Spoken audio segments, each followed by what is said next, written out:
2 ಲಕ್ಷ ರು ವೆಚ್ಚದಲ್ಲಿ ನೂತನವಾಗಿ ನಿರ್ಮಾಣ ಆಗಿರುವ ಚನ್ನರಾಯಪಟ್ಟಣದ ಹೊಸ ಬಸ್ ನಿಲ್ದಾಣದ ಮುಂಭಾಗದಲ್ಲಿ ಇರುವಂತಹ ಕುವೆಂಪು ಆಟೋ ಸ್ಟ್ಯಾಂಡ್ನ ಮೇಲ್ಚಾವಣಿಯನ್ನು ಶಾಸಕ ಸಿಎನ್ ಬಾಲಕೃಷ್ಣ ಲೋಕಾರ್ಪಣೆ ಮಾಡಿದರು. ಈ ವೇಳೆ ಪುರಸಭಾಧ್ಯಕ್ಷ ಕೋಟೆ ಮೋಹನ್ ಸೇರಿದಂತೆ ಆಟೋ ನಿಲ್ದಾಣದ ಪದಾಧಿಕಾರಿಗಳು ಹಾಗೂ ಸಾರ್ವಜನಿಕರು, ಆಟೋ ಚಾಲಕರು ಉಪಸ್ಥಿತರಿದ್ದರು.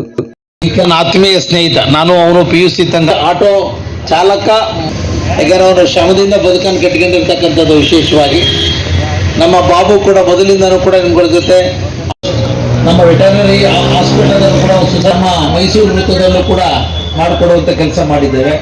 ಮುಂದಕ್ಕೆ ಹಾಸ್ಪಿಟಲ್ ಹತ್ರ ಮಾಡೋಕ್ಕೆ ಕಾಂಪೌಂಡ್ ಪೂರ್ಣಗೊಂಡ ತಕ್ಷಣ ಅದನ್ನು ಕೂಡ ಮಾಡಿಕೊಡೋದನ್ನು ನಿರ್ಮಾಣ ಮಾಡಿರುವಂಥ ಈ ಶುಭ ಸಂದರ್ಭದಲ್ಲಿ ಎರಡೂ ಕಡೆ ಈಗಾಗಲೇ ಬಾಬಾ ಸಾಹೇಬ್ ಅಂಬೇಡ್ಕರ್ ಆಟೋ ನಿಲ್ದಾಣಗಳನ್ನು ಹಿಂದೆ ಮಾಡಿಸ್ಕೊಟ್ಟಿದ್ದು. ಮಧ್ಯದಲ್ಲಿ ಇದು ಪ್ರಾರಂಭದಿಂದಲೇ ಇದ್ದಂಥ ಒಂದು ಸಂಘ ಅಂತ ನನಗೆ 6 ಬಾರಿ ನನಗೆ ರಿಕ್ವೆಸ್ಟ್ ಕೂಡ ಮಾಡಿದ್ರಿ.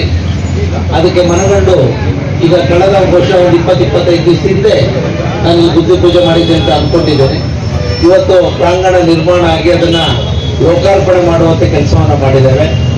ಇವತ್ತು ವಿಶೇಷವಾಗಿ ಕನ್ನಡ ನಾಡು ನುಡಿಯ ಬಗ್ಗೆ ಅಭಿಮಾನವನ್ನು ಹೊಂದಿರತಕ್ಕಂಥ ಒಂದು ಸಂಘ ಈ ರಾಜ್ಯದಲ್ಲಿ ಇದ್ರೆ ಅದು ಆಟೋ ಚಾಲಕರು ಮಾಲೀಕರ ಸಂಘ. ಇಲ್ಲಿ ನವೆಂಬರ್ 1ಗೆ ಪ್ರಾರಂಭ ಆದದ್ದು ಕೊನೆಯ ದಿನ ತನಕ ಕೂಡ ಉತ್ತಮವಾದಂಥ ಕಾರ್ಯಕ್ರಮಗಳನ್ನು ಮಾಡಿ ತಾಯಿ ಭುವನೇಶ್ವರಿ ದೇವಿಗೆ ಗೌರವ ಸಲ್ಲಿಸುವಂಥ ಕೆಲಸವನ್ನ ಮಾಡ್ಕೊಂಡ್ಬಂದಿದ್ದೀರಿ. ನಿಮ್ಮೆಲ್ಲರಿಗೂ ಧನ್ಯವಾದಗಳನ್ನು ತಿಳಿಸ್ತಾ, ಇವತ್ತು ಮುಕ್ತಿನ ಸಮರ್ಥವಾಗಿ ಮಾಡಬೇಕಾದ್ರೆ ಆರೋಗ್ಯ ಚೆನ್ನಾಗಿರ್ಬೇಕು. Health is wealth. ಅದ್ರ ಜೊತೆಗೆ ಕಡ್ಡಾಯವಾಗಿ ನಿಮ್ಮ ಆಟೋಗಳಿಗೆ ಇನ್ಶೂರೆನ್ಸ್ಗಳನ್ನು ನಿಗದಿತ ಸಮಯಕ್ಕೆ ಕಟ್ಕೋಬೇಕು. ಅದ್ರ ಜೊತೆಯಲ್ಲಿ ಕಡ್ಡಾಯವಾಗಿ ಲೈಸೆನ್ಸನ್ನು ಹೊಂದಿರಬೇಕು.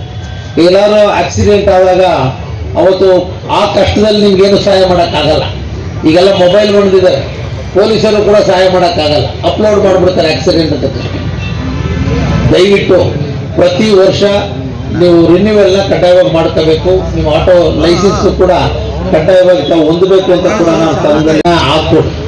ಏಕೆಂದ್ರೆ ಅದನ್ನೇನಾರ ಹಿಡಿದ್ರೆ ಪೊಲೀಸರ ಮೇಲೂ ಕೂಡ ತಪ್ಪಾಗಿ ನೀವು ಇದು ಮಾಡ್ಕೋತೀವಿ. ತಡೆಯಕ್ಕೆ ಮಾತಾಡ್ತೀನಿ.